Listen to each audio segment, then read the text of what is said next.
नमस्कार दोस्तों, youth study point में आपका बहुत बहुत स्वागत है। आज हमारे बीच जो शख्सियत मौजूद है उनका नाम है डॉक्टर विशाल विक्रम सिंह। सर वर्तमान में असिस्टेंट प्रोफेसर हैं हिंदी विभाग राजस्थान विश्वविद्यालय में। सर आपका यूथ स्टडी पॉइंट में बहुत बहुत स्वागत है। बहुत शुक्रिया, बहुत धन्यवाद। सर आज आपसे विद्यार्थियों हितों को लेकर कुछ लघु डिस्कशन करेंगे सर, छोटा सा एक संवाद करेंगे। बिल्कुल कीजिए सर। मेरा पहला क्वेश्चन आपसे ये रहेगा कि स्कूल की पढ़ाई और कॉलेज की पढ़ाई में सर कुछ डिफरेंस होता है। विद्यार्थी स्कूल जीवन खत्म करके अपने कॉलेज के जीवन में दाखिला लेते हैं, वहां प्रवेश करते हैं। वहां सर जिस प्रकार उन्होंने स्कूल जीवन में एक बेहतर प्रगति करी है, कॉलेज जीवन में भी सर वो अपनी प्रगति कर सके, उसके लिए सर विद्यार्थियों को आप क्या कहना चाहेंगे? देखिए, 12वीं तक की जो पढ़ाई है, जिसे स्कूल एजुकेशन आप कह रहे हैं, उसमें और 12वीं के बाद की जो पढ़ाई है, जिसे हम लोग हायर एजुकेशन सामान्य भाषा में कहते हैं, दोनों के बीच में गुणात्मक रूप से बहुत अंतर है। 12वीं तक की पढ़ाई में आमतौर पर विद्यार्थी अपने पाठ्यक्रम की तैयारी करता है, कक्षाओं में उसे पढ़ता है और परीक्षा देता है और नंबर पाता है।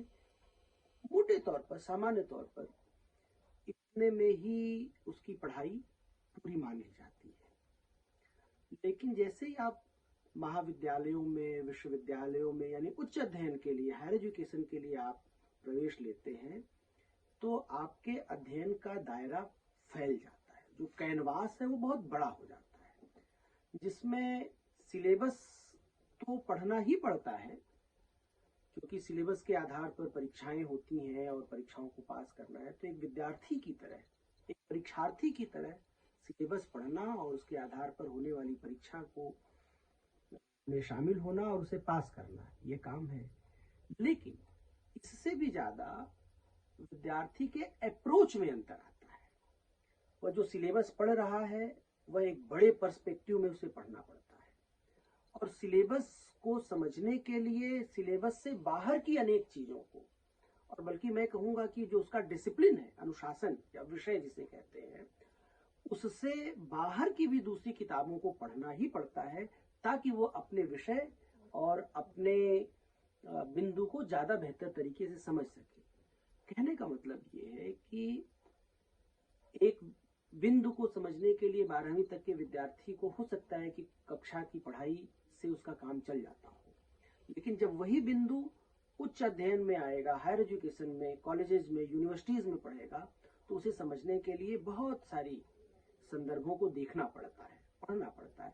तब एक मुकम्मल विद्यार्थी अपनी तैयारी कर सकता है। उदाहरण के लिए मैं आपसे कह सकता हूं कि आप पहली कक्षा में चले जाएंगे तो वहां हिंदी में आपको कबीर या तुलसी या दूसरे कवि पढ़ने पड़ते हैं।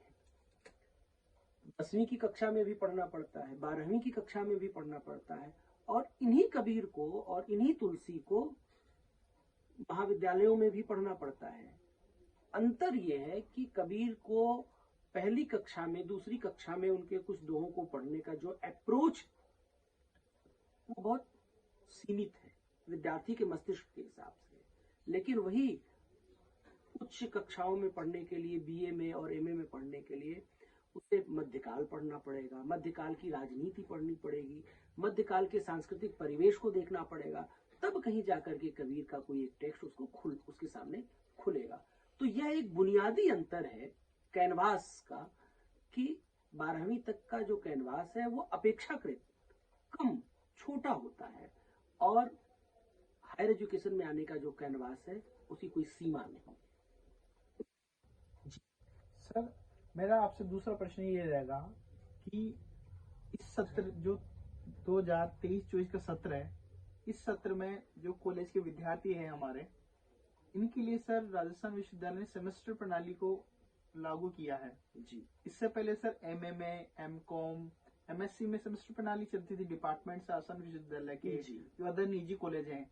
लेकिन सर इस बार जो एक नवाचार किया है, तो इसको ध्यान में रखते सेमेस्टर प्रणाली विद्यार्थियों के हितों के लिए कैसे लाभगर सिद्ध हो रही है, इसलिए तो वो उसके ऊपर सर आपका क्या कहना है?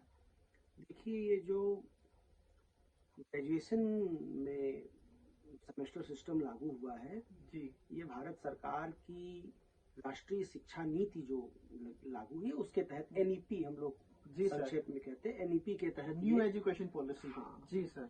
तो एनईपी के तहत ये